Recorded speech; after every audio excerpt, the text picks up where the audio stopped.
नमस्कार, टीवी 100 देख रहे हैं आप और मैं हूं आपके साथ हाजिर शुभम सोनी। धर्म में आज एक खास और विशेष के साथ बड़े मुद्दे पर बात करेंगे।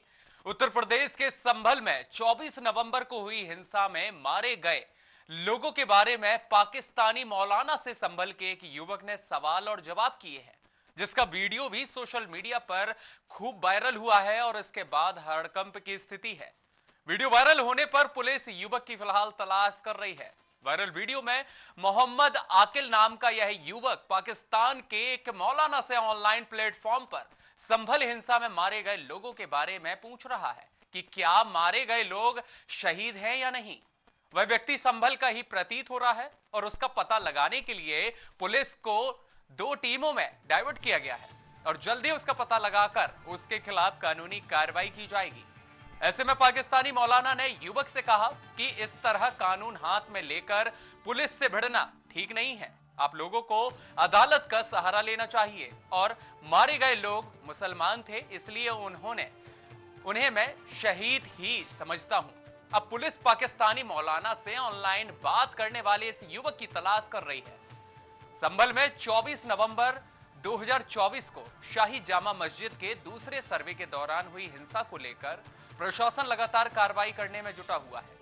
19 नवंबर को शाही जामा मस्जिद को हरिहर मंदिर होने का दावा पेश करने वाली एक याचिका सिविल जज सीनियर डिवीजन के न्यायालय में भी पेश की गई थी, जिसके बाद से न्यायालय ने उसी दिन इस पूरे मामले की सुनवाई करते हुए कोर्ट कमिश्नर की नियुक्ति करते हुए सर्वे के आदेश भी दिए थे। और इसके बाद न्यायालय ने नियुक्त कोर्ट कमिश्नर रमेश सिंह राघव को जिलाधिकारी और पुलिस अधीक्षक से मुलाकात की और उसी दिन शाही जामा मस्जिद का सर्वे किया गया था। लेकिन उस दिन सर्वे पूरा ना होने की वजह से 24 नवंबर को दोबारा कोर्ट कमिश्नर डीएम और एसपी के साथ एक बार फिर से शाही जामा मस्जिद का सर्वे करने के लिए पहुंचे थे और इस दौरान कड़ी सुरक्षा व्यवस्था भी की गई थी। लेकिन इसी बीच दूसरे पक्ष ने सर्वे का विरोध करना शुरू कर दिया और पुलिस टीम पर पथराव और फायरिंग शुरू कर दी गई, जिसमें से 4 लोगों की मौत हो गई थी। अब इस पूरे मामले में पाकिस्तानी मौलाना की एंट्री हो गई है, जिससे एक बार फिर से यह मामला सुर्खियों में आ गया है।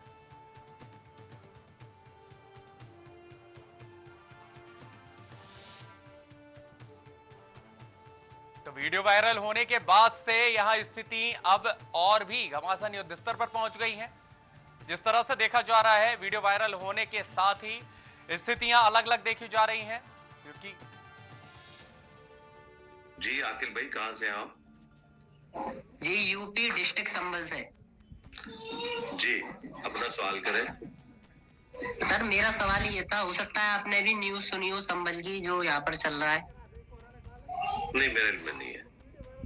मेरा सवाल ये है कि हमारे यहाँ पर संभल में एक मस्जिद थी तकरीबन 300-400 साल पुरानी। तो उस मस्जिद में जो है सर्वे हुआ था उसका। तो वो गैर मुस्लिम लोग कह रहे हैं कि ये मंदिर था यहाँ पर पहले। तो जब उसका सर्वे चालू करा ना, फिर पब्लिक भटक गई, जुमे का दिन था, तो पथराव हो गया। पब्लिक ने पथराव करा और जो होती प्रशासन फोर्स, उन्होंने जो है फायरिंग चालू कर दी। तो फिर उसमें कुछ लोग 3-4 बंदे मारे गए हैं। तो क्या हम उन्हें शहीद कहें? नहीं, वो क्यों मारे गए? वो मस्जिद की वजह से, क्योंकि जो गैर मुस्लिम है वो मस्जिद पे कब्जा करना चाह रहा है ना, मंदिर बता रहा है। वो कह रहा है यहाँ पर मंदिर था पहले। नहीं, तो गैर मुस्लिम अगर कब्जा करना चाह रहे हैं तो उसके लिए कानूनी रास्ता इख्तियार होगा ना। एक आम आदमी का तो काम नहीं है कि उस पे घर पे कब्जा हो रहा है तो वो उसके दिफा के लिए सामने आ जाए। उसके लिए कानूनी रास्ता इख्तियार करे। कोर्ट्स हैं, अदालतें हैं, पुलिस स्टेशन है। खुद से अगर इस तरीके से करेंगे तो इससे तो दंगा फसाद ही खड़ा होगा। जी, बाकी जो भी मुसलमान नाहक मारा जाएगा, जाहिर है वो शहीद ही है, लेकिन आपको एक सियासी रास्ता इख्तियार करना चाहिए बजाय खुद कानून हाथ में लेने के। सेकंड क्वेश्चन कर ले। सर मेरा ही मतलब ये है कि हमने खुद कानून हाथ में नहीं लिया है, वो कानून हाथ में ले रहा है और फोर्स भी जो है वो उनकी साइड में ही है। तो आप अदालत का उनकी बोली पे ही मारे गए हैं। अदालत का रास्ता इख्तियार करें। खुद से कोई फोर्स बना के, कोई जत्था बना के उनसे लड़ने की जरूरत नहीं है, उसका नुकसान ही होगा। मेरा तो ये मशवरा है, मेरा शुरू से ये मौकिफ है। जी, सेकंड क्वेश्चन कर लें। तो सर उन्हें शहीद न कहना चाहिए जो मारे गए हैं गोली से, पुलिस वालों को? मेरे भाई, मुसलमान कोई भी मारा जाएगा मैं उसे शहीद ही समझूंगा, क्यों नहीं शहीद होगा। जी आकिल भाई, कहां से हैं आप?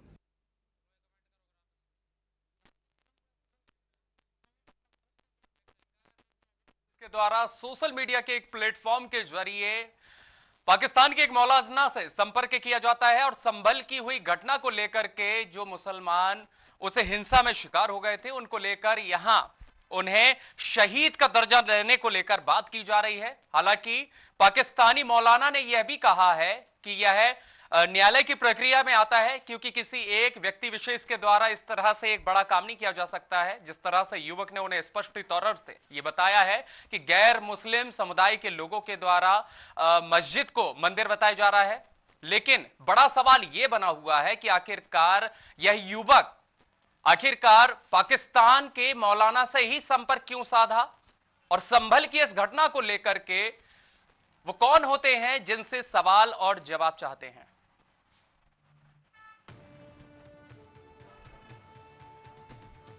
तो संभल हिंसा को लेकर के बड़ा यहां सियासी अब महासंग्राम भी देखा जा रहा है, क्योंकि जिस तरह से वीडियो वायरल हुई है तो ऐसे में हिंदुस्तान की पूरी बातें, पूरी मर्यादाएं, अब ये पाकिस्तान से कनेक्शन कई तरह के प्रश्न चिन्हों को उठाता है। और इसे प्रश्न चिन्हों को यहां खुलासा करते हुए आज हमारे साथ धर्म के इस खास कार्यक्रम में हमारे साथ आज पैनल पर मौजूद अतिथि जो कि आज सभी विषयों को अंतर्गत स्पष्टीकरण करेंगे, अपने अपने विचारों को साझा करेंगे। हमारे साथ टीवी 100 में समय देने के लिए शोएब सिद्दीकी जो कि मुस्लिम स्कॉलर हैं, गुरु मां कंचन गिरी जी जो कि हिंदू धर्म गुरु हैं, और फरहत अली खान अध्यक्ष मुस्लिम महासंघ, और इसके साथ ही आचार्य डॉक्टर मोहित शुक्ला हिंदू धर्म के गुरु। आप चारों ही अतिथियों का टीवी 100 में सबसे पहले बहुत बहुत स्वागत है। और शुरुआत इस पूरी खबर को लेकर के चाहेंगे शोएब सिद्दीकी जी से। सवाल है शोएब जी, जिस तरह से देखा जा रहा है, हालांकि संभल की घटना कहीं छिपी नहीं है, लेकिन ऐसे में एक बड़ा सवाल यह बना है, क्या भारत में रहने वाले मुसलमान कम पड़ गए हैं जो युवक सीधा पाकिस्तान के मौलाना से वहां सवालों के साथ जवाब चाहते हैं?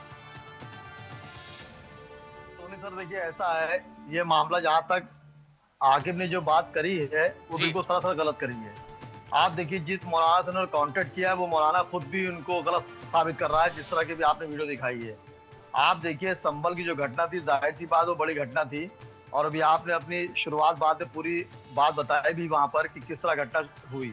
अब घटना में देखिए, पहले मैं घटना का भी हल्का जिक्र कर दूं, तब मैं आपकी बात को मुकम्मल कर दूंगा।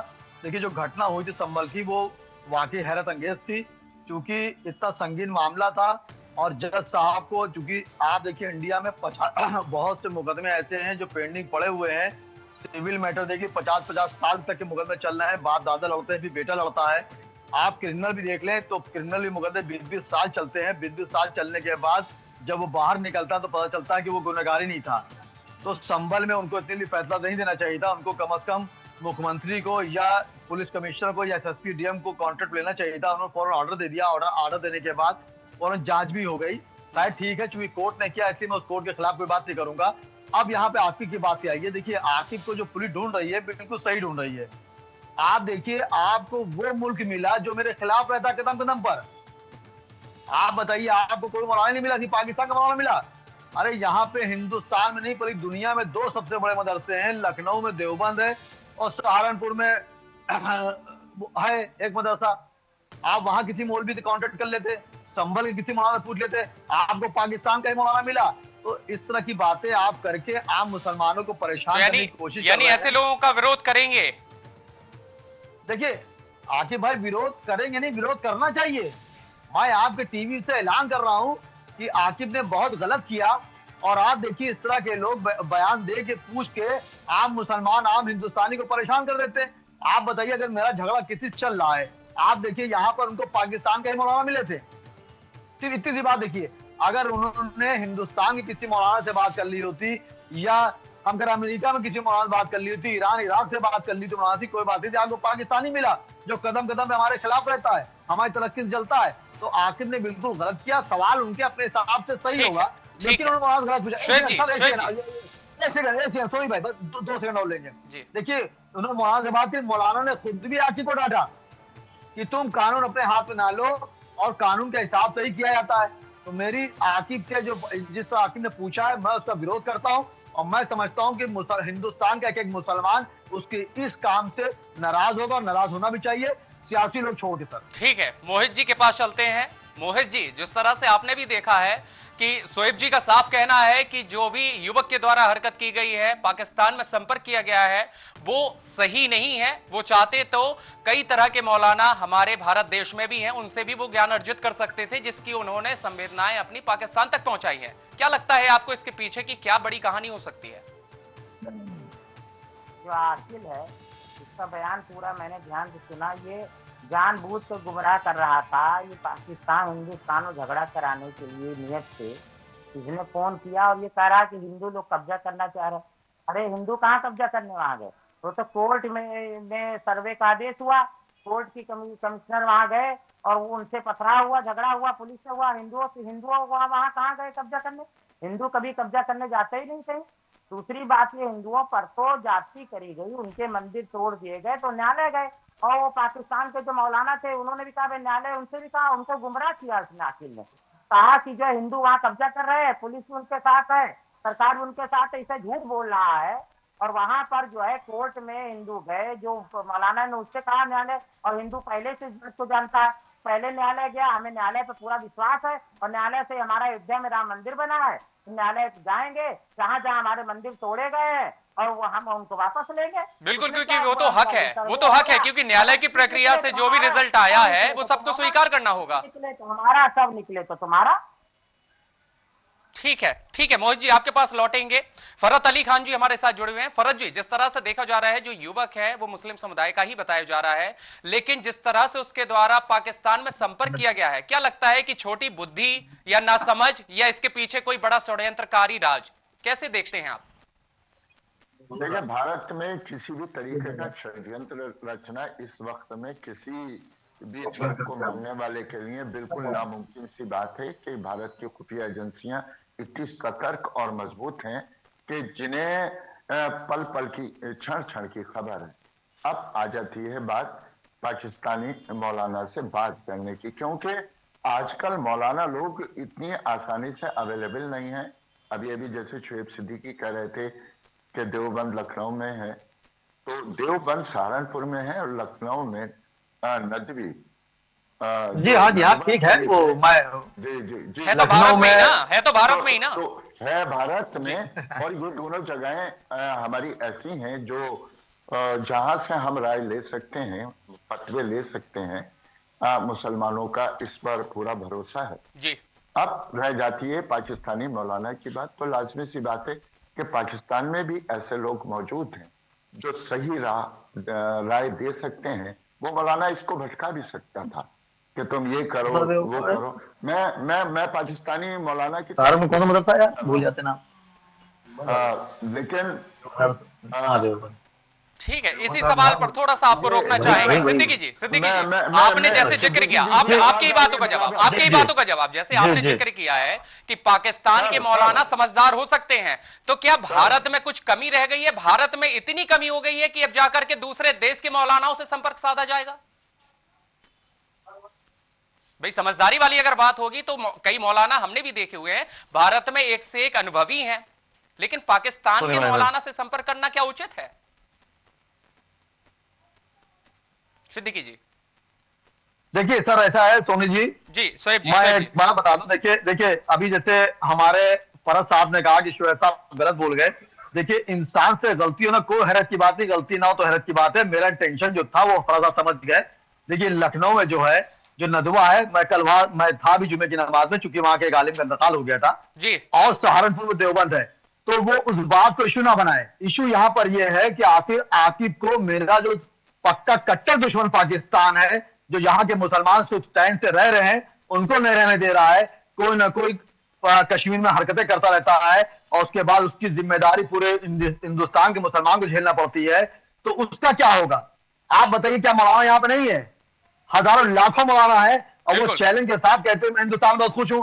उसने गलत किया, उसको पाकिस्तान से बात करी और उस मौलाना ने देखिए उस मौलाना समझदारी की बात करी, आप गौर करिएगा सर उस पर, मैं उनकी हिमायत नहीं बोल रहा हूँ। पाकिस्तान मेरा दुश्मन था, है और रहेगा, हिंदुस्तान जिंदाबाद था, जिंदाबाद है, जिंदाबाद रहेगा, उसके बाद ये बात कह रहा हूँ। उन्होंने आके वो खुद डांटा, आप गौर करिएगा वीडियो में, उन्होंने कहा कि बेटा हाथ में बंदूक या पत्थर जरूरत नहीं है, सरकारी तौर से कानूनी तौर से करना चाहिए। फिर बार बार सवाल फिर न पलटा उससे, उन्होंने कहा नेक्स्ट सवाल बताओ बेटा, दूसरा सवाल पूछो। लड़के ने फिर वही सवाल पूछा कि शहीद हो सकता नहीं हो सकता, आप गलत तरीके से उससे।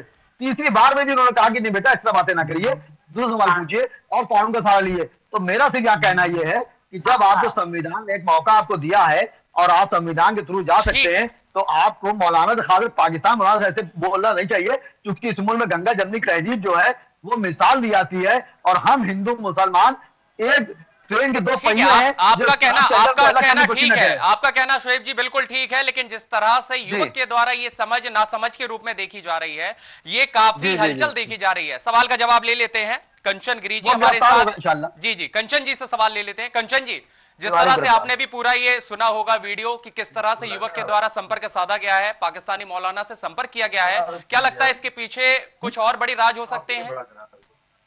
देखिए, मैं आपके टीवी चैनल के माध्यम से कहना चाहूंगी कि जिसने भी फोन किया उसका भाव अर्थ ये था कि वो और दंगा भड़काए भारत में दंगा भड़काए। देखिए, आप लोग बोल रहे थे, हम चुप थे, अभी हमारा बोलने का टाइम है। मैडम शेब अपना वो खोले हुए दूसरे से बात कर रहे हैं, हम लोग बयान देते हुए डिस्टर्ब हो रहे हैं, वो लाइव डिबेट में है, वो ये सोच ही नहीं रहे, दूसरे से बात करे चले जा रहे हैं। खामोश रहिए शेब साहब, पहले सुनिए और लोगों से बात मत करिए, ये मैं जहां से बोल रहा हूँ टीवी। शेब जी थोड़ा सा फोकस करिएगा भाई, फरहाद सिद्दीकी जी का कहना है। बिल्कुल जी। फिर देखिए, उसका साफ मकसद दिख रहा था कि भारत में और दंगा भड़के जिससे कि नुकसान हो। और मैं ये कहना चाहूंगी, जब सर्वे हो रहा था, बोलते हैं न्याय उच्च न्यायालय सर्वे पर ही है, सबका कहना है कि उच्च न्यायालय का हमें सम्मान करना चाहिए। और जब सर्वे हो रहा था, जब ये लोग पत्थरबाजी में माहिर हैं, चाहे जितना भी ये अपने ऊपर पर्दा डाल दे, चाहे ये अपने आप को कितना भी साफ पाक बताने की कोशिश करे, लेकिन इसमें सबका हाथ होता है पत्थरबाजी में। अब ये बताइए, राष्ट्र का नुकसान हुआ क्या? इनके घर की जब हम आग जलाएंगे तो हाथ जलेगा जरूर। अब उन लोगों ने पुलिस कर्मियों पे पत्थर चलाया, जो सर्वे करने आए थे उन पर पत्थर चलाया, तो ये क्या राष्ट्र का नुकसान नहीं है? उसके बाद वो कह रहा है कि शहीद किसको कहा जाता है? जो राष्ट्र के लिए अपनी प्राण की आहुति देता हो, जिसने इस भारत भूमि के लिए प्राण की आहुति देता हो। ये आतंकवादी गतिविधि करके उसे क्या शहीद का दर्जा देना चाहिए? ये कतई नहीं होना चाहिए, क्योंकि ये तो हमारे राष्ट्र का नुकसान किया। हमारे पुलिसकर्मी जो दिन रात राष्ट्र की सेवा के लिए लगे रहते हैं, उन पर पत्थरबाजी हुई है। उसके बाद उसकी हिम्मत देखिए, पाकिस्तान फोन करके कह रहा है कि क्या उसे दर्जा नहीं देना चाहिए शहीद का? तो क्या ऐसे शहीद होते हैं कि राष्ट्र का नुकसान करके वो शहीद अपने आप को घोषित करना चाह रहे हैं? कंचन जी, इसी सवाल का जवाब ले लेते हैं, हमारे साथ फरहत अली खान जी लगातार बने हुए हैं। फरहत जी, जिस तरह से कहा जा रहा है कि उस युवक के द्वारा शहीद की यहाँ पर संज्ञा देने को लेकर के मौलाना साहब से संपर्क साधा गया है, तो क्या हिंसा के इस पूरे मामले में जो भी मृत हुए हैं या जिस तरह की हिंसा हुई है, न्यायालय प्रक्रिया के बाद क्या उन्हें शहीद का दर्जा देना स्वाभाविक होगा, जिस तरह से उसने सवाल पूछे हैं? देखें, ऐसा है कि मैं बिल्कुल सच का साथ देता हूं, सच्चाई की तरफ से बोलता हूं। बिल्कुल होना चाहिए। और बिल्कुल उसका कहने का मतलब देशभक्त मतलब राष्ट्र के लिए शहादत का मर्तबा नहीं है। मुसलमानों में और हिंदू धर्म में भी जैसे हमारे कार सेवक शहीद हुए थे, तो हमने उनको वो शहीद सरकारी तौर से नहीं बल्कि हिंदू धर्म ने उन्हें जो था देश वो धर्म के लिए शहादत का दर्जा, वो ये जो पूछने का उसका मोटो है वो ये है क्या मजहब के लिए उन्हें शहीद माना जाएगा, जबकि कोई भी ऐसा व्यक्ति जो राष्ट्र का नुकसान करके शहीद बोला जाएगा? राष्ट्र का नुकसान ना आपके धर्म में नहीं, आपके धर्म में नहीं, आपके धर्म में नहीं, आपके धर्म में नहीं, तोड़ने गए थे वो साइड था, जो कि सर्वे में वहाँ मूर्ति मिली है, इस चीज को आपको एक्सपेक्ट करना पड़ेगा। उसकी मंदिर तोड़ तोड़ के जो आपके आताताई थे मंदिर तोड़ तोड़ के मस्जिद बनाया है, इससे आप करते हैं या नहीं करते? कितनी मंदिर तोड़ दिया, चाहे वो ज्ञान मापी मंदिर हो, चाहे हमारा राम जन्मभूमि हो, चाहे मथुरा हो, आप देख लीजिए। मैडम वो मजहब के आधार पर जितने भी लड़के ने मजहबी मौलाना से पूछा था, तोड़कर मंदिर मजहबी मौलाना से पूछा था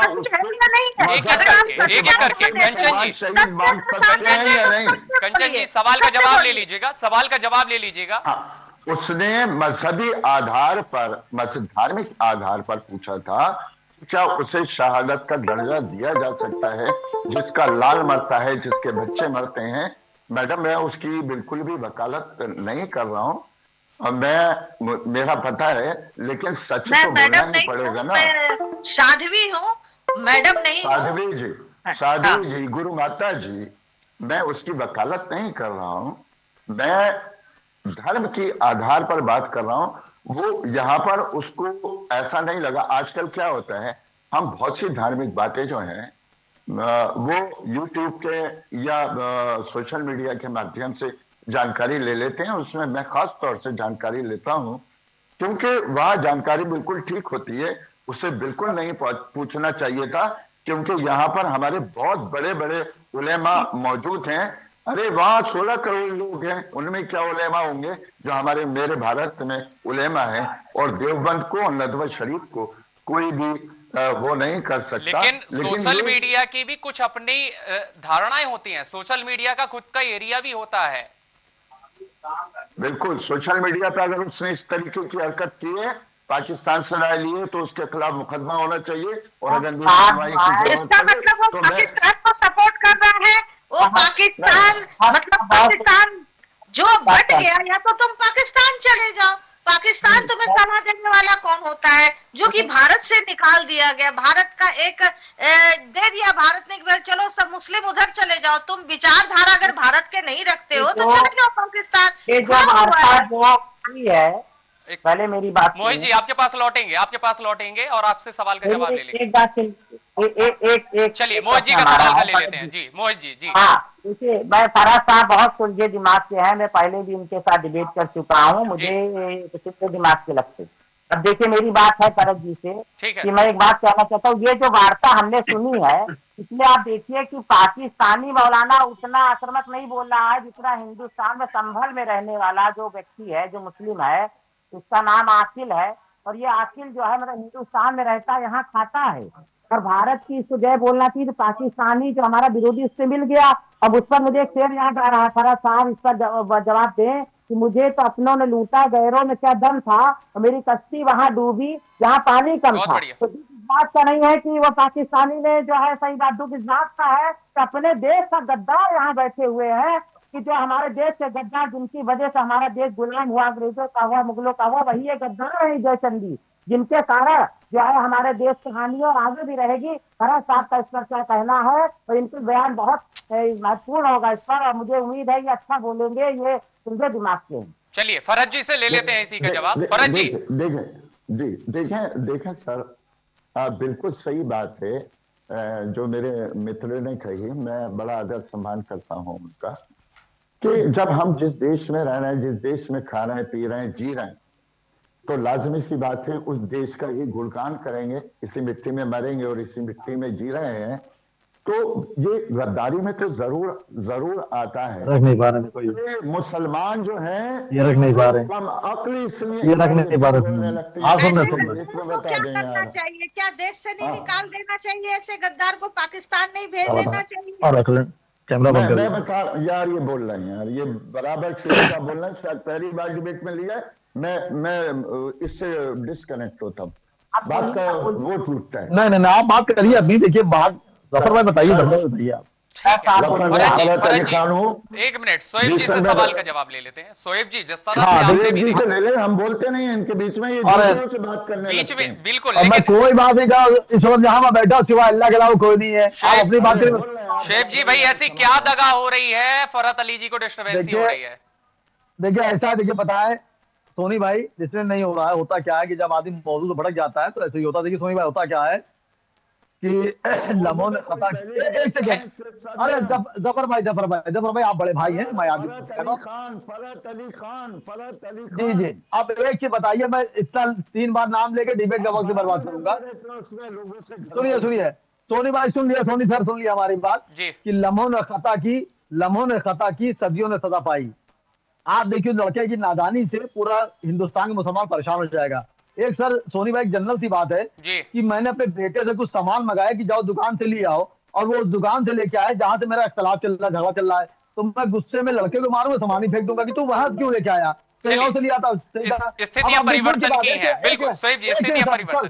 अब आप देखिए कि आपको पूरे मुआवजे में पाकिस्तान का बदला मिला, इसका छोटी हरकतें करने के लिए, आप सस्ती शोहरत पाने के लिए आप हिंदुस्तान के आम मुसलमानों को परेशान कर रहे हैं। तो अभी मैंने बात की, आपके पास देवबंद है, नदवा है, लखनऊ में इस्लामिक सेंटर ऑफ इंडिया है जिसके चेयरमैन मौलाना फासिल संगी जिनको अलवर जानता है, उनसे हवाले पाकिस्तान को मिला। तो पाकिस्तान का कट्टर दुश्मन है। बताइए आप, पाकिस्तान अलग हो गया, हमारे पीछे पड़ा रहता है, हमारी कामयाबी पीछे पड़ा रहता है, तरह तरह के हमले कर रहा है कश्मीर के ऊपर, आप मुसलमान परेशान हो रहा है। हम कोशिश कर रहे हैं गंगा जमनी की मिसाल पेश की जाए, यहाँ सीधी सी बात फरज साहब हो जाए। बात वही आ रही है शोएब जी, वही बात आ रही है कि जो भारत का मुस्लिम है, वो जो भारत का मुस्लिम है वो कह रहा है कि गंगा यमुना की तहजीब हमारे भारत में है, जो कि अन्य पूरे विश्व के देशों में एक इतिहास माना जाता है। लेकिन यहीं के कुछ ऐसे लोग हैं जो कि पाकिस्तान में संपर्क करते हुए इस पर आरोप लगा रहे हैं। तो सर सोनी जी, तो ऐसे होंगे, हमारे पास एजेंसियां सेंट्रल गवर्नमेंट के पास भी है, स्टेट गवर्नमेंट के पास भी है। अगर ऐसे चाहे मुसलमान हो चाहे कोई जात का हो, अगर संविधान से खेलेगा, मुल्क से खेलेगा, उसको छोड़ा नहीं जाएगा। लेकिन मेरी वजीर आजम से भी गुजारिश रहेगी, वजीर आला से भी गुजारिश रहेगी कि निष्पक्ष जांच की जाए, कम से कम जो खतावार ना हो उनके साथ ना हो, और जो खतावार सजा दी जाए। आप समझिए सोनी जी, हमारे वहाँ हमारे नबी ने फरमाया है कि मुल्क की वफादारी आधा ईमान होता है, और जिस मुल्क में रहो उसकी वफादारी करो। फरज साहब आपको बताएंगे भी, तो ऐसा नहीं है जो उसने क्या गलत किया है। मैं गवर्नमेंट के साथ हूँ, उसकी गिरफ्तारी है। मोहित जी कुछ कह रहे हैं। ये चाहता हिंदुस्तान के किसी मौलाना से राय लेता, मगर इसने पाकिस्तान फोन करके ये सिद्ध कर दिया कि ये गद्दार है हिंदुस्तान का। मोहित डॉक्टर साहब मैंने यही बात कही, डॉक्टर साहब मैंने यही बात कही, आती बात कही कि आप बताइए यहाँ पे नदवा है, देवबंद है, दुनिया मशहूर है, उसे नहीं साहबता पाकिस्तान को लिया। शोएब जी आपके पास लौटेंगे, शोएब जी आपके पास लौटेंगे। फरहत अली खान जी का रुख कर लेते हैं। फरहत जी, आपने पूरा ये विचार सुना, और इससे पहले जिस तरह से वीडियो वायरल हुआ है उसको भी आपने सुना होगा। एक तरफ जहां पाकिस्तानी मौलाना का यह कहना है कि यह न्यायालय प्रक्रिया हो सकती है, क्योंकि गैर मुस्लिम के कोई भी व्यक्ति हो, किसी एक व्यक्ति का काम नहीं हो सकता है, क्योंकि वो उन्हें पता नहीं है कि भारत की स्थिति कैसी चल रही है। दूसरा उनका यह कहना है, जब उसने सवाल युवक ने पूछा कि क्या ऐसे हिंसा में मारे गए लोगों को शहीद कहा जा सकता है, तो मौलाना ने कहा है कि अगर ऐसी स्थितियां होती हैं तो वो शहीद हैं। क्या हिंदुओं में और मुसलमानों की अपेक्षाओं में अगर मुस्लिम जो भारत में रहते हैं उनसे अगर यही सवाल किया जाए तो क्या ऐसे लोग शहीद हो सकते हैं? बहुत बहुत बढ़िया बात चल रही है। बहुत तरीके की बात है कि जो भी पाकिस्तान से संपर्क रखे और उससे अपने मसले और मसाइलों के हल कराने की बात कहे, तो मेरी नजर में भी वो गद्दारी। गुरु माता जी और हमारे जो आचार्य जी बैठे हैं, मैं बताता चलूं। लेकिन बात यहाँ पर पहुंचती है क्योंकि देखिए, समझने का प्रयास थोड़ा सा करें। हमारे यहाँ क्या होता है कि शहादत के अलग अलग दर्जे माने गए हैं। जैसे शहीद हुए इस्लाम की जंग में, जिस टाइम नबी थे, करबला हुई, उसमें भी शहादत का दर्जा दिया गया है, क्योंकि वो इस्लाम के लिए जंग हुई थी। क्योंकि कॉन्सेप्ट को हमें क्लियर भी करना पड़ेगा, क्योंकि हमारे लाखों करोड़ों व्यूअर्स आपके माध्यम से देखते हैं, और जो ये समझते हैं कि यहाँ पर जो है वो ज्वलंत नहीं होता, यहाँ अच्छी बात और सच्ची बात कही जाती है। तो मैं उस लड़के की बिल्कुल भी वकालत नहीं कर रहा हूं। तो कहीं कहीं क्या होता है, किसी बीमार को तसल्ली देने के लिए, जैसे किसी की दुर्घटना हो जाए, एक्सीडेंट हो जाए, तो हम उसके माँ बाप से ये कह देते हैं कि अरे सब्र करो, संयम रखो, आपका बच्चा शहीद हुआ है। तो जहां ये वाला शहीद है और देश के कानून से उसने, जिन लोगों ने गद्दारी की, देश के कानून पर जिसने पत्थर मारा, देश के संविधान पर जिसने पत्थर मारा, वो व्यक्ति कभी भी देश के लिए शहीद नहीं हो सकता। वो लाजमी सी बात है कि वो मरे, जिए, कुछ करे, लेकिन अपने देश के संविधान की और कानून की इज्जत करे, दूसरे धर्मों की इज्जत करे। और दूसरे धर्म, आज जो मैं बात कहने जा रहा था, वो कि जो अज्ञानता है वो मुसलमानों में, भला ही हमने कुरान पाक पढ़ लिया हो, हदीसें पढ़ ली हो, नमाजें पढ़ रहे हो, लेकिन सामाजिक अज्ञानता के अंधकार में हम डूबे हुए हैं। और यही अंधकार दर्शाता है आकिल का वहां पर से सलाह लेना, मशवरा लेना। मैं इसका पूरा खंडन और विरोध करता हूं। ठीक है, लेकिन फरहत अली जी, जैसे कि आपने अपना बताया हुआ है कि मुस्लिम समुदाय में भी कई तरह के शहादतें होती हैं, उनको डाइवर्ट किया जाता है, तो क्या ऐसी स्थितियों में जो युवक के द्वारा प्रश्न किया गया है, क्या उसे ये सब जानकारी नहीं है धर्म को लेकर के? देखिए, ऐसा है कि जब यहाँ के मौलानाओं से उसने पूछा तो मौलानाओं ने साफ साफ इनकार किया कि इसको शहादत का दर्जा नहीं दिया जा सकता, ये आत्महत्या होती है, खुदकशी होती है। तब उसने दूसरे मौलानाओं का मतलब समझदारी उसने दिखाई है। ISI का एजेंट लग रहा है मुझे आखिर। और ये जो है, हाँ, जिसने जान के कहा कि हिंदुस्तान पाकिस्तान झगड़ा करा दो और वहां पर पाकिस्तान के मौलानाओं को भड़का के और यहाँ के जो हिंदू मुसलमान सब आपस में लड़ेंगे, जब वहां से लड़ाई हो जाएगी तो ये इस शैतान के कुरान, देखिए मैं कुरान रखता हूँ अपने पास, ये मुसलमानों ने मुझे भेंट किया कुरान शरीफ, और ये जो है मैंने कश्मीर में अपना वैदिक लेक्चर दिया यूनिवर्सिटी ऑफ कश्मीर में, वहां के मुसलमानों ने मुझे इससे कुरान शरीफ से नवाजा, सम्मान दिया, मैंने इससे पूरा पढ़ा। इसमें लिखा है कि अल्लाह जो है वो ऐसे लोगों को शैतान के माध्यम से बहकाता है कि ये मतलब शैतान के बहकावे में ऐसे लोग आते हैं और फिर उनको कयामत के दिन अल्लाह ताला खुद उनको सजा देता कि तुम शैतान के बहकावे में आए। तो ये शैतानी सोच का व्यक्ति है और इसने पूरी तरीके से साजिश रची कि ये राष्ट्रद्रोही है कि हिंदुस्तान पाकिस्तान झगड़ा कराए या हिंदू मुसलमान में झगड़ा कराना चाहता। देखिए, हम लोग तो न्यायालय की बात कहते हैं कि न्यायालय के थ्रू, वहां पर न्यायालय से हम गया और वहाँ कमिश्नर गया, उसके थ्रू सर्वे हो रहा था, वहां हिंदू नहीं घुसे थे कब्जा करने के लिए। बिल्कुल गलत बात कह रहा, ये सारी बातें ये जो कह रहा है बिल्कुल कुरान शरीफ के बिल्कुल खिलाफ कह रहा है और ये शैतानी सोच का आदमी है, अमन चैन देश का बिगाड़ना चाहता है। सबसे बड़ा दुख देखिए ये है कि हिंदुस्तान में रहकर ये कट्टरपंथी ऐसे ही लोग जो है बांग्लादेश में अत्याचार करे, हिंदू सारे मुसलमान बुरे नहीं है बांग्लादेश के, ऐसे ही सोच वाले हैं और ऐसे ही सोच वाले लोगों ने संभल से हिंदुओं को खदेड़ा मार काट के। यही मैं इतने दिनों से आपसे डिबेट में कहना चाहता हूँ कि कट्टरवादी दो प्रकार के मुस्लिम है, इसमें ये जो कट्टरवादी है जो कुरान का मतलब नहीं समझ पाते हैं, उनकी आयतों का गलत मतलब निकालते हैं, ऐसे ही लोग जो है वो नफरत फैलाते हैं, अमन चैन को भंग करते हैं, ऐसे लोगों को देश को राष्ट्रद्रोह का मुकदमा चला के इनको कठिन से कठिन सख्त सजा दे दी। ठीक है मोहित जी, बहुत अच्छी बात की है, बहुत अच्छी बात कही है। शोएब जी से रुक कर लेते हैं। शोएब जी, आपने भी सुना है, चाहे वो फरहत अली खान जी हो या फिर मोहित जी हो, दोनों ही अलग अलग धर्म से हैं लेकिन विचारधारा एक तरह की आ रही है। लेकिन ऐसे में शोएब जी आपसे पूछना चाहूंगा, अगर मुस्लिम समुदाय का एक ऐसा युवक जिसके द्वारा ना समझ दिखाई जा रही है, जिसे धर्म का वो ज्ञान ही नहीं है जो आवश्यक होना चाहिए, और दूसरे देश जो कि हमारे लिए दुश्मन है, पाकिस्तान एक दुश्मन के तौर पर हम देखते हैं, और वहां अगर ऐसे बातें करता है या वहां से किसी भी तरह का एक मन मस्तिष्क पे उस युवक के विकार होता है, तो स्थितियां कैसी हो सकती हैं? ऐसे लोगों के लिए क्या मुस्लिम समुदाय विरोध करेगा और ऐसे लोगों को समझाए इसके लिए क्या काम करेगा? देखिए सोनी सर, देखिए मैं बता दूं आपको इसका बयान, जैसे भी आपने अभी फरहत भाई ने एक बात बताई कि उसने इंडिया के भी कई मौलानाओं से राब्ता किया और उन लोगों ने उसको सही जवाब नहीं दिया। तो अगर उसने इंडिया के मौलानाओं से राब्ता किया था तो वो वीडियो मंदिराम पे नहीं आई, तो इस बात को मैं सच नहीं मानूंगा जब तक तो मेरे मंदिराम पे सामने ना आ जाए। देखिए यहाँ पे मसला यह है, उस लड़के ने जो काम किया उसकी मैं समझता हूँ हिंदुस्तान का एक एक मुसलमान उस चीज के खिलाफ पे उसने गलत किया। ठीक है, और उस पर सख्त कार्रवाई, देखिए सख्त कार्रवाई करनी चाहिए।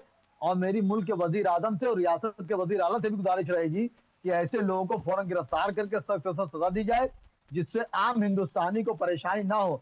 मैंने आपसे फौरन हमेशा सर ये बात कही कि देखिए किसी के आस्था से खेलने की जरूरत किसी को नहीं है, किसी मजहब को नहीं होती किसी के आस्था से खेलने के लिए। गीता हो, कुरान हो, बाइबिल हो, किसी में नहीं सिखाया गया किसी मजहब को बुरा कहो, किसी के मजहब के खिलाफ कोई बात करो। उस लड़के ने बहुत गलत काम किया जो उसने पाकिस्तान के मौलाना से राब्ता किया। वो पाकिस्तान, मैं बार बार बात कहता हूँ, वो पाकिस्तान जो मेरी हर खुशी में दाखिल होता है और उसको दूसरे रुख पे ले आता है और हट जाता है और मेरा आम मुसलमान परेशान रहता है।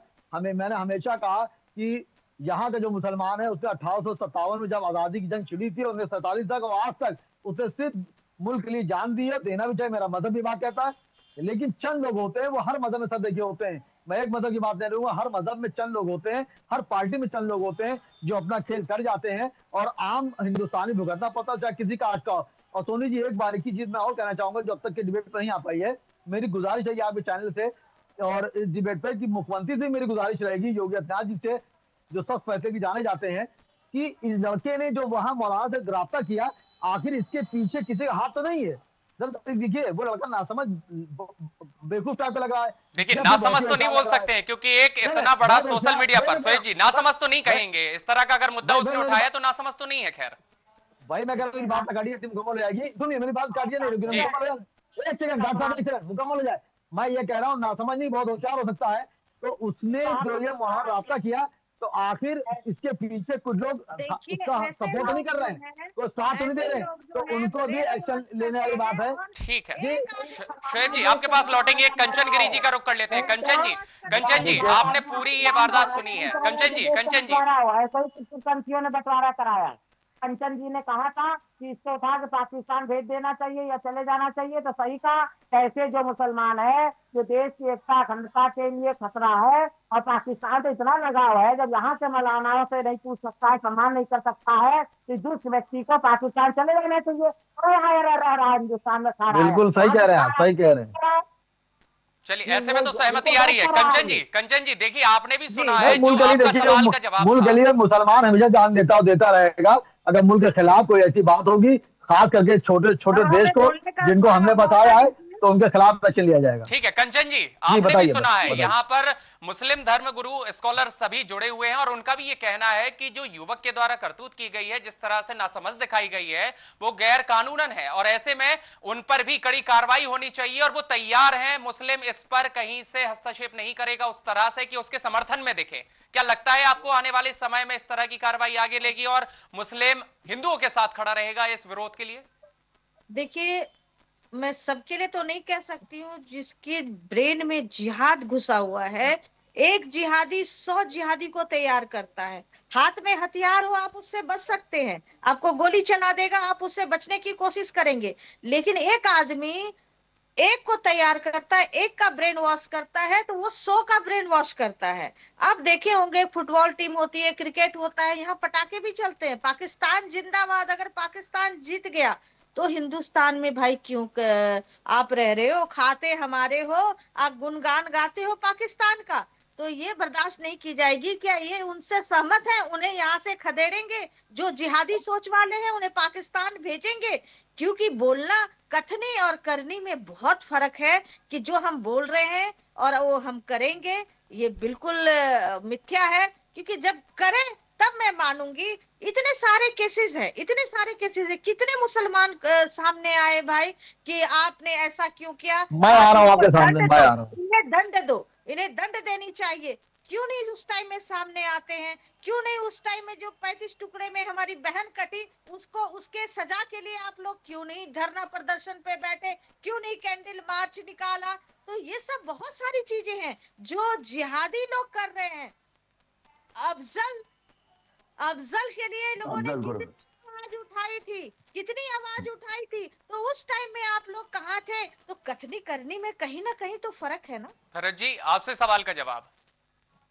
जी देखें बहन जी, जैसे आचार्य प्रमोद जी ने अभी बताया कि कुरान को तो मुसलमान मानता है लेकिन कुरान की नहीं मानता। जैसे बिल्कुल बहुत सही बात। संक्षिप्त में बात कह देता हूँ, अब रह जाती है बात आखिर। आपकी बात से एक बात मैं कहना चाहता हूँ कि जो भगवत गीता, जो कुरान पढ़ते वो नहीं लड़ते हैं, और जो कुरान भगवत गीता नहीं पढ़ते वही लड़ते हैं। ये फर्क आपकी बात से मैंने कहा। जी बिल्कुल बिल्कुल। अब रह जाती है दूसरी बात कि अगर हम आकिल जैसे लोगों को और इंडिकेट करके उसे सजा नहीं देंगे, तो फिर युवा जो हैं वो आकिल जैसी सोच बनाना शुरू करेंगे। ये मैं अपनी गुरु माता जी की बात से, इस बात से सहमत हूं कि जैसे फुटबॉल में होता है या क्रिकेट में होता है कि पटाखे या छोड़ना अलग बात है, लेकिन जहन बना देना बिल्कुल अलग बात है। अब हम भारतीय मुसलमानों को, जो लगभग 25 करोड़ हैं, भारतीय सोच रखना पड़ेगी। भारतीय परंपराओं के अनुसार, भारतीय परंपराओं को मानते हुए अपने धर्म के अनुसार जीना पड़ेगा। आज बहुत हिंदुस्तान अच्छा हिंदुस्तान बनने के लिए जा रहा है। और जहां मेरी बहन ने कहा कि उन जो हिंदुओं के साथ विवाद हुआ, चाहे कार सेवकों के साथ हुआ, तो लोग क्यों नहीं आए? आप, मैं रामपुर उत्तर प्रदेश का रहने वाला हूं, आप किसी से भी रामपुर में पूछ लेना कि चाहे कश्मीर में जुल्म हुआ हो। जो अहमद बुखारी के वालिद थे अब्दुल्ला बुखारी, उन्होंने 1999 में बयान दिया था अटल जी के लिए, मैंने उनके खिलाफ रामपुर से मुकदमा कर दिया था अब्दुल्ला बुखारी के खिलाफ। तो हम जैसे लोग मौजूद हैं जो सच को सच कहेंगे, हकीकत को हकीकत कहेंगे। इसी मिट्टी में जीना है, इसी मिट्टी में मर जाना है। बहन, मैं एक शेर फिर से दोहरा देता हूँ। आज का मुसलमान क्या सोचता है कि मैं किस मिट्टी का हूँ यारो, मेरी पहचान लिख देना, मेरे नाम के आगे फकत इंसान लिख देना, मेरे माथे पर न धर्मों के टिकट चस्पा करना, कफन के एक एक कोने पे हिंदुस्तान लिख देना, हिंदुस्तान लिख देना। ये मेरी आशा है, अभिलाषा है। बिल्कुल, बहुत अच्छी सोच के साथ में जिस तरह पर भारतवासी का एक यहाँ जिक्र किया जाए तो ये शायद कम नहीं होगा। आपने बहुत अच्छी बात कही है, लेकिन इस बात को युवाओं तक पहुंचाने के लिए शायद कहीं कमी नजर आ रही है। शोएब जी, जिस तरह से देखा जा रहा है, कई तरह के हिंदुओं में संस्कार होते हैं और शुरुआती तौर से ही ऐसी समझ दी जाती है, धर्म के प्रति उन्हें जागरूक किया जाता है। तो क्या मुस्लिमों में जिस तरह से व्यवस्थाएं देखी जा रही हैं, हालांकि ये नहीं कहेंगे कि कहीं से व्यवस्थित नहीं है, संस्कारों में कमी है, लेकिन कुछ ऐसे लोग आ जाते हैं, वहां अनियमितताएं कैसी हो जाती हैं? देखिए सोनी सर, देखिए जहां तक आप कह रहे हैं बिल्कुल हकीकत बात है। देखिए नौजवानों में जो आप ये देखिए जो तरह तरह सोचे अलग अलग घूम रही हैं, चाहे वो किसी भी समुदाय की हो। आप देखिए इसमें एक रोड़ा बेरोजगारी का ही बहुत है। जो बेरोजगारी बढ़ गई है, इससे युवा थोड़ा भटक भी रहा है।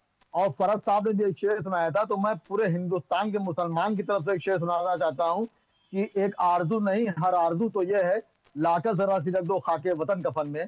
और ये मुल्क जो सर है, ये संविधान से चलता है। संविधान से कोई भी हटेगा, किसी भी समुदाय का हटेगा, उसको बख्शा नहीं जाएगा। और इस मुल्क के खिलाफ कोई रणनीति बनाएगा, वो भी बख्शा नहीं जाएगा। हमारे वहाँ चाहे सेंट्रल की एजेंसियां चाहे स्टेट की एजेंसियां बहुत जागरूक है। सिर्फ मेरी मुल्क के वजीर आजम से और रियासत के वजीर आला से गुजारिश रहेगी कि निष्पक्ष जांच की जाए और जो खतावार उसको ही जी बिल्कुल। समय अभाव के कारण मोहित जी का रुख कर लेते हैं। मोहित जी, फाइनली जवाब क्या चाहते हैं इस पूरे मुद्दे को लेकर कम समय में? मैं तो जैसे अभी फरहत साहब ने और फिर साहब ने शेर सुनाया, मैं भी दो पंक्ति बोल दूं पहले कि हम रोज बिल्कुल बोलिए कि बसे संसार सब दुखिया रहे न कोई, ये अभिलाषा हम सब की मेरे भगवान पूरी हुई। तो हम तो पूरे संसार के कल्याण की प्रार्थना करते हैं और पूरे संसार में सब लोग आ जाते हैं। ऐसा हमारा वैदिक मतलब कहा जा सकता है सर्वे भवन्तु सुखिनः सर्वे सन्तु निरामया। मोहित जी, बिल्कुल, सर्वे भवन्तु सुखिनः सर्वे सन्तु निरामया सर्वे भद्राणि पश्यन्तु मा कश्चित् दुर्भाग् भवेत्। चलिए ठीक है, फाइनल। मोहित जी, समय भाव के कारण कंचन गिरी जी का भी जवाब ले लेते हैं। फाइनल जवाब कंचन जी। देखिए, मैं दुर्गा सप्तशती बहुत पढ़ती हूँ, उसमें श्लोक है, या देवी सर्वभूतेषु शांति रूपेण संस्थिता नमस्तस्यै नमस्तस्यै नमस्तस्यै नमो नमः। या देवी सर्वभूतेषु क्रांति रूपेण संस्थिता नमस्तस्यै नमस्तस्यै नमस्तस्यै नमो नमः। चलिए, आज की विशेष खास डिबेट में ये देखने को मिला है कि चाहे मुस्लिम हो चाहे हिंदू हो, लेकिन सबकी एक ही सोच है। बहुत बहुत शुक्रिया शोएब सिद्दीकी जी, मुस्लिम स्कॉलर हमारे साथ जुड़े थे। गुरुमा कंचन गिरी, हिंदू धर्म गुरु हमारे साथ जुड़ी थी। फरहत अली खान जी, अध्यक्ष मुस्लिम महासंघ के हमारे साथ थे। और आचार्य डॉक्टर मोहित शुक्ला जी, जो कि हिंदू धर्म गुरु हैं। आप चारों ही अतिथियों का बहुत बहुत आभार, अपना समय टीवी 100 में साझा करने के लिए, विचारों को रखने के लिए और धर्म अधर्म के इस खास कार्यक्रम के लिए। फिलहाल शुभम सोनी के साथ पूरी टीम को दीजिएगा इजाजत। फिर होगी कल एक नए और विशेष मुद्दे के साथ मुलाकात। देखते रहें टीवी 100।